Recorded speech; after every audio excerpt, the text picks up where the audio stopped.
ভাইয়া ভাইয়া এই দেখো আমি একটা জাদুর হাড়ি পেয়েছি। হই জাদুর হাড়ি বলতে কিছু হয় না ভাইয়া, বিসমিল্লাহ বলে এই হাড়িতে ফু দিলে যা চাওয়া যায় আল্লাহ তরফ থেকে তাই চলে আসে। তাহলে একটু দেখা দিনে জাদু দেখি। তাহলে তুমি দেখো আমি এখনই এক বান্ডিল টাকা নিয়ে আসি। বিসমিল্লাহ।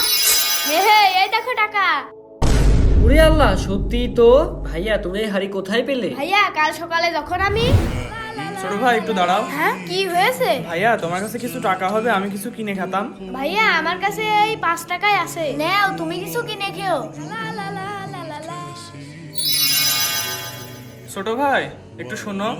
ছোট ভাই এই হাড়িটা তুমি নিয়ে যাও, তোমার উপকারে আসবে। কি উপকার? বিসমিল্লাহ বলে তুমি এই হাড়িতে যা চাবে তুমি তাই পাবে। ঠিক আছে, আমি বাড়ি নিয়ে যেয়ে অনেক কিছু চাবো। ও তুমি ঘুমাচ্ছ? তোমাকে এখন মেরে ফেলে হাড়িটা নিয়ে আমি বড়লোক হয়ে যাব। আরে হাড়িটা একটু চেক করে দেখিয়ে দিনি টাকা আসে নাকি। এইবার আমি বড়লোক হয়ে যাব। কি যা ঠেকায় আমার, দেখিয়ে দিনি টাকা আসে নাকি। বিসমিল্লাহ। ওরে বাবা রে, ওরে বাবা রে, ওরে বাবা রে, ওরে বাবা রে। হ্যাঁ কি হলো? ভাইয়া ভাইয়া তোমার হাতে কি হয়েছে? সাপ সাপ সাপ।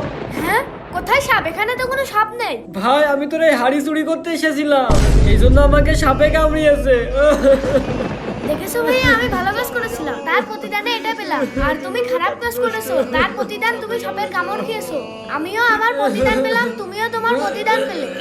বন্ধুরা, আল্লাহ কিছু কিছু পাপের শাস্তি দুনিয়াতেই দিয়ে দেয়। ভিডিওটি ভালো লাগলে অবশ্যই একটি লাইক দিয়ে যাবেন।